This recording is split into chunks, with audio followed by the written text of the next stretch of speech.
Pentagon has banned journalists from its press office, saying it is now a classified space. A spokesman said it had been redesignated as a sensitive, compartmented information facility because Pete Hegseth's speechwriters were now sharing the room. Last year, the New What's up, family? The Pentagon's press office is now in a classified facility, a SCIF, a sensitive compartmented information facility. And every single journalist who covers the Department of Defense has been physically turned away, or I should say the Department of War, now it's called, has been physically turned away from the space they worked out of for decades. And I want to be clear with you right now. That's not even a story I'm here to tell you today, because the story isn't the ban itself. The story is what happened after the ban, or I should say what didn't happen after the ban. And we're going to go through the receipts together. We're going to look at what the same networks, the same anchors, the same press freedom voices said in the past and compare it directly to what they're saying right now. So stay with me, family, because this one is going to make a lot of things click.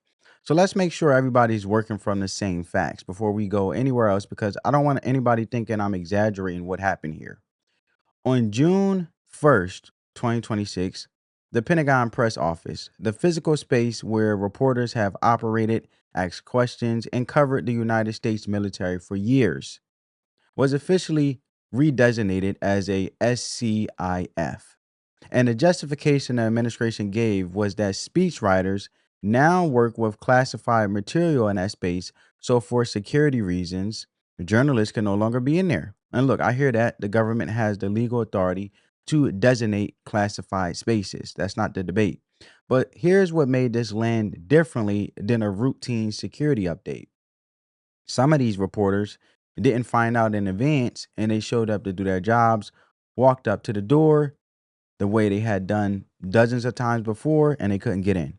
And when press freedom advocates pushed back, the Pentagon's position was essentially that the redesignation was a security necessity, not a press restriction. And you can decide what you think about that framing, but keep that justification in your back pocket, because we're going to need it in a minute when we start pulling up what these same networks said about a very different kind of moment. Now, let's go back, because this is where the receipts come in. And this is where I need you to really pay attention, family. Most people remember the November 2018 moment when CNN's Jim Acosta got into it with President Trump at a White House press conference. Trump called him a rude, terrible person, told him he shouldn't be working for CNN. The White House suspended Acosta's press pass.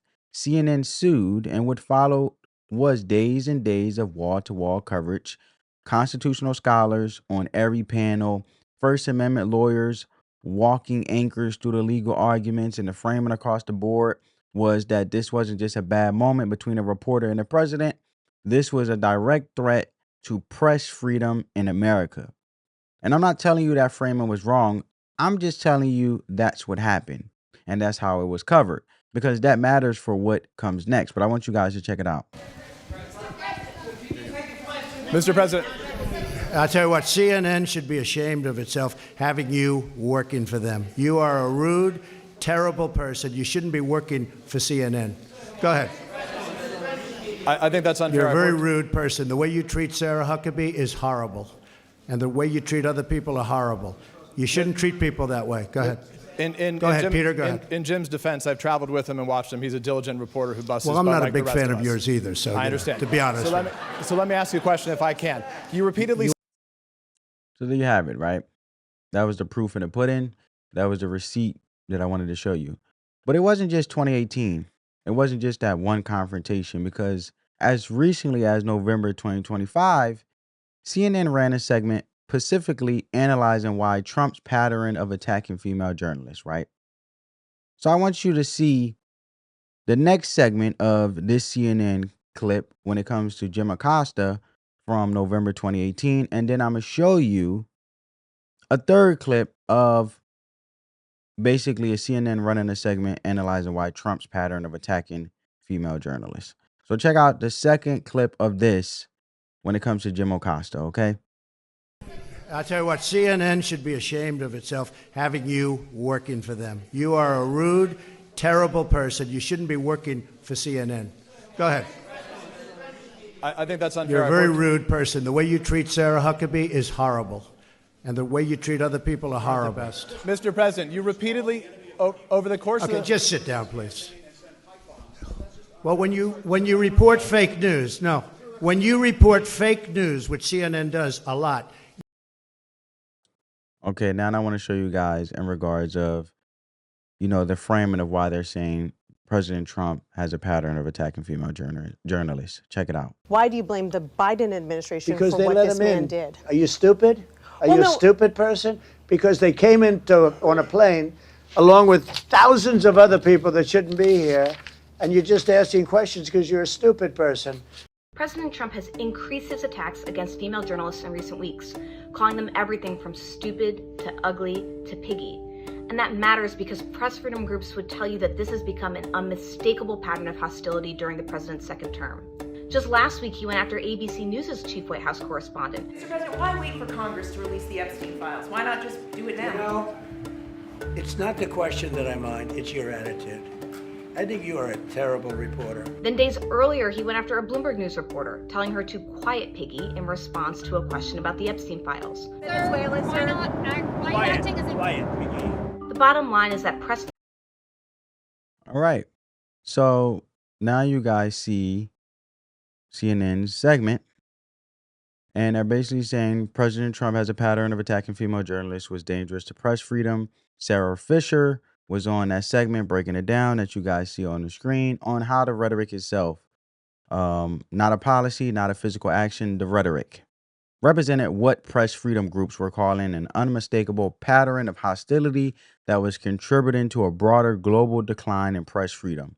And the language they used wasn't casual. They framed it as an existential issue, a democracy issue, something that required serious and sustained public attention. And the coverage that surrounded that period reflected exactly that. The pattern, the panel discussions, right? The op-eds with CNN, the press freedom organization statements, the think pieces, right? What it means when a president uses language that signals hostility towards the media. All of it treated as urgent. All of it treated as a 5-alarm situation that the public needed to understand. And I want you to hold all of that in your mind right now. The 2018 lawsuit, the 2025 segment, the democracy framing, all of it built around words and rhetoric, because the question I'm about to ask you is a simple one. If that was the level of urgency for what a president said at a microphone, what was the level of urgency when journalists were physically removed from a federal press office? Same networks, same anchors. Hey, so the band dropped and the headlines ran. I give them that. You could find the story in print if you were looking for it, but that's exactly the point. You had to go looking for this band. Because what you didn't see was the primetime special. You didn't see the wall-to-wall panel with 3 constitutional scholars and a press freedom attorney breaking down what it means when the physical space journalists have operated out of for decades gets reclassified overnight. You didn't see the anchor sitting at the desk with that serious look saying, this is a threat to democracy and here's why, quote unquote. And I want you to think about that contrast, honestly, because we just walked through what the coverage looked like when the issue was a president's tone at a microphone. And now we're looking at what the coverage looked like when reporters physically could not walk through the door. And the gap between those two responses is not small. It's not a rounding error. It's a choice. And choices like that tell you something about what the frame was actually protecting. And to make things even cleaner, family, consider what else happened the same week. A senior Space Force official's Instagram account got hacked. And whoever did it posted pro-Iran propaganda that referenced the Vietnam War, and that's a Defense Department information control story. That's a story about someone getting into a military official's platform and using it to push a foreign narrative, and that also got minimal television coverage. So you got 2 stories in roughly 48 hours, both connected to how the Department of War controls information, both sitting right there in the news cycle, and neither one got that kind of sustained, urgent, democracy is under threat treatment that a press conference argument got in 2018, where President Trump with the CNN Jim Acosta that I showed you 2 clips of, or the segment about the rhetorical patterns in November 2025, what I just showed you in regards of they're framing it as the president having a history of hostility when it comes to attacking specifically female journalists. And at some point, you have to ask yourself, why? And this is me showing you guys my point that you had to go digging for it, but it wasn't constant coverage of it. As you guys see, it's posted June 1st, 2026, right here on CNN website, right? So, with that being said, you have to ask why. Not as a partisan question, just a logical one. Because if the standard for a press freedom emergency is a president says something hostile at a podium, quote unquote, then physically barring every journalist from a federal press office should clear that bar pretty easily. And the fact that it didn't tells you the bar was never really about press freedom to begin with. Freedom advocates did respond. As you guys see the website here on the screen, outlets like Common Dreams pushed back on the redesignation directly, and several journalism organizations put out statements calling the move a serious restriction on the public's ability to get information about the military. So it's not like nobody said anything. And I think that's worth acknowledging because those voices were consistent. They applied the same standard they always applied, regardless of who was in office. And that kind of consistency is exactly what I'm talking about when I say this matters. To be fair, when it comes to Common Dreams, and this website, you guys can go check out the article if you may. But the administration's stated justification also deserves a fair hearing, right? It deserves a fair hearing. The argument is that classified work happens in that space now. That speechwriters handling sensitive material creates a genuine security need, and that the redesignation was a procedural response to that reality, not a political move against the press. And look, I can't get inside anybody's head and tell you what the motivation was. So I'm going to take that at face value as one possible explanation. But here's what I will say. The question was never really whether the Pentagon has the authority to secure a classified space, because of course they do. The question is whether the institution that spent years telling us that press freedom was in a crisis, that every hostile word from a president was a 5-alarm emergency, showed up with that same energy when journalists were physically locked out of a federal building. And the answer to that question isn't something I'm giving you, it's something you can see for yourself just by comparing the coverage. And that's all I'm asking you to do. Now, what I can say, what I feel as though validates the move on why the Department of War made this move to ban the press, not only because of the hackers breach, but 2 months ago, back in April, I don't know if you guys recall or if you guys don't know, but just to inform you guys, CNN was allowed to enter Iran during this whole Israel and US situation, right? And when it comes to the whole conflict with the Strait of Hormuz and Iranian control and their regime and things like that, and et cetera, et cetera. So why would Iran, who's known to control their media, which also controls their citizens in a dictatorship way, and they basically filter out, cut off any type of internet connection or things like that because they want to control the media, let alone the perception they want to push out and only what they approve of. So obviously they would approve who they allow in Iran and who they allow out. So why is coincidentally CNN is allowed into Iran? Mind you, they usually have reporters. If you know where I'm going with this, you get my drift, that go to these press conferences, like when it comes to the Department of War, when they have their press conference with Pete Hegseth.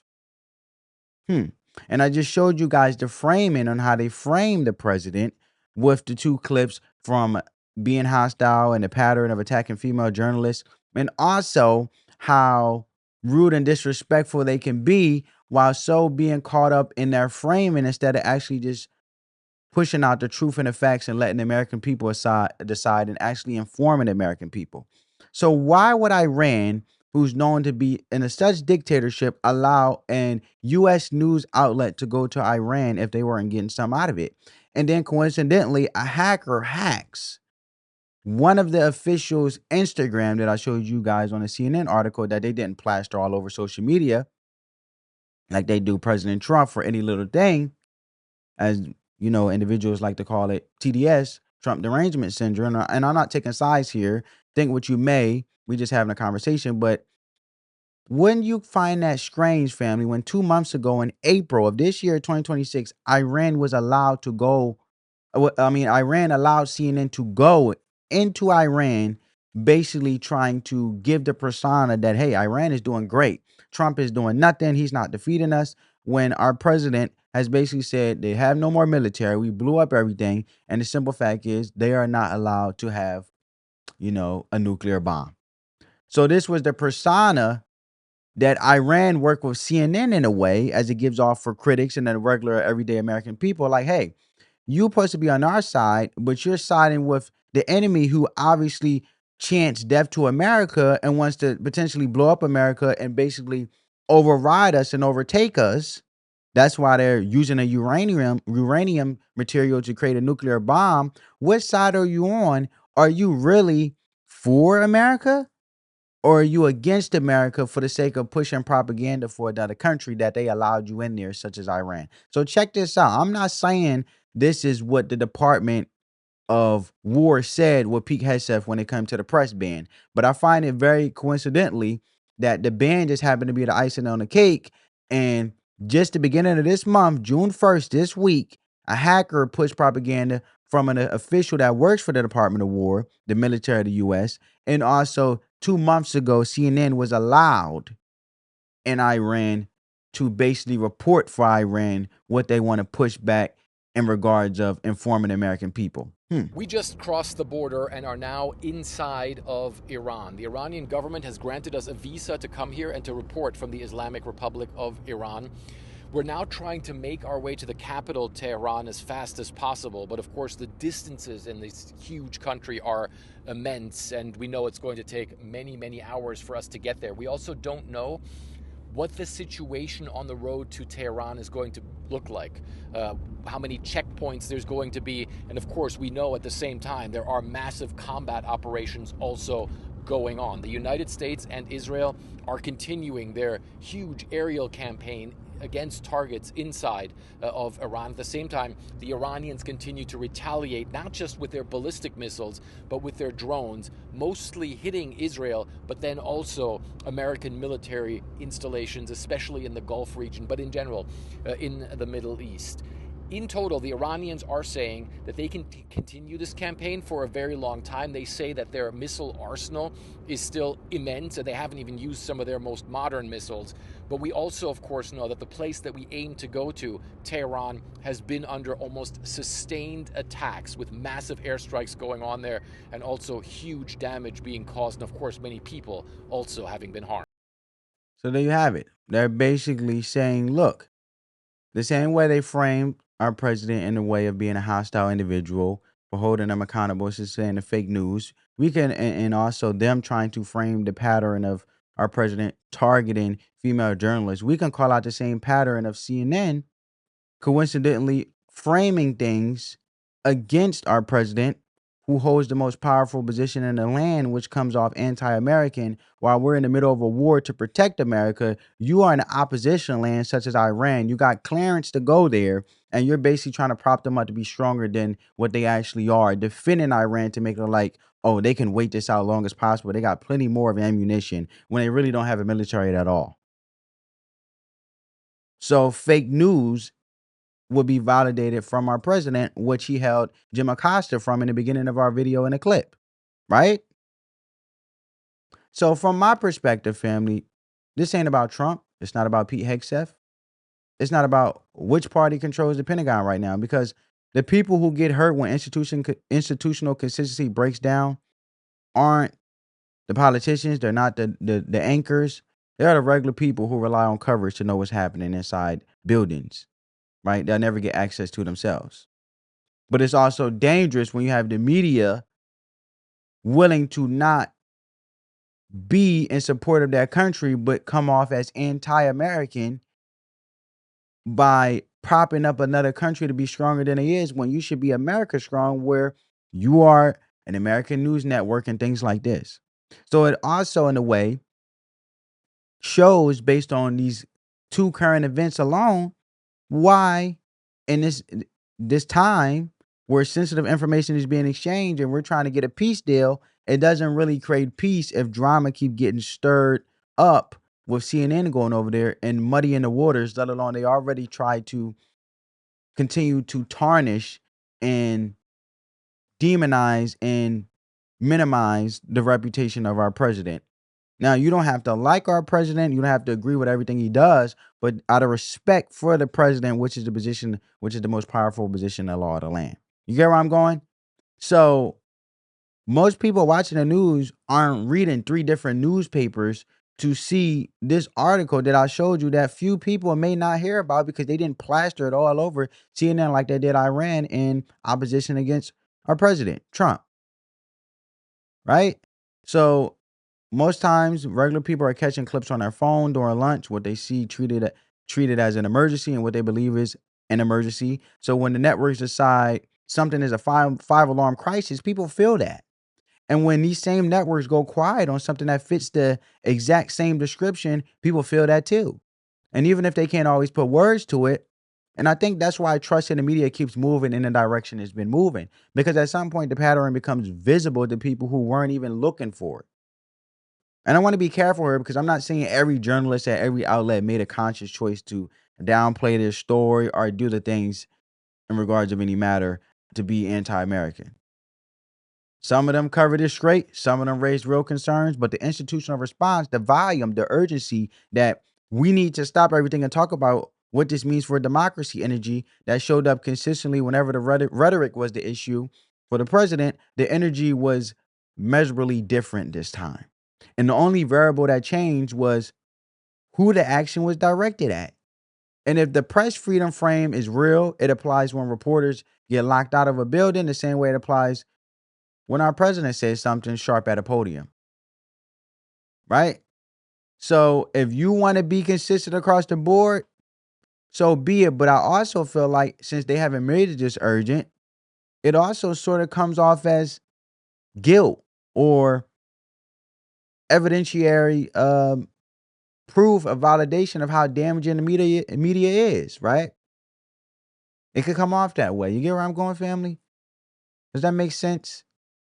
How this all can tie in together to basically, and this is all alleged. I'm not saying the Department of War came out and said this, but within these current events, tying it together, it makes common sense why it just seems very logical why it justifies for the Department of War to ban the press while we're going through this time to defend our country and also restore Iran and get rid of a dictatorship and actually have world peace. So if it only applies in one of those situations, then you're not watching a press freedom frame, you're watching a political one. And everyday people who've been told for years to trust institutional press are the ones left sorting through the difference on their own, right? Did they give this the same energy they gave Trump over tweets? Drop your answers in the comments right now because I genuinely want to know what you think. And if you're new here, hit the subscribe button because we do this every day. No agenda, no narrative, just receipts. Spread the peace, love, and positivity. Let the love supersede the hate, family. I'll catch you on the next one. On that note, family, peace.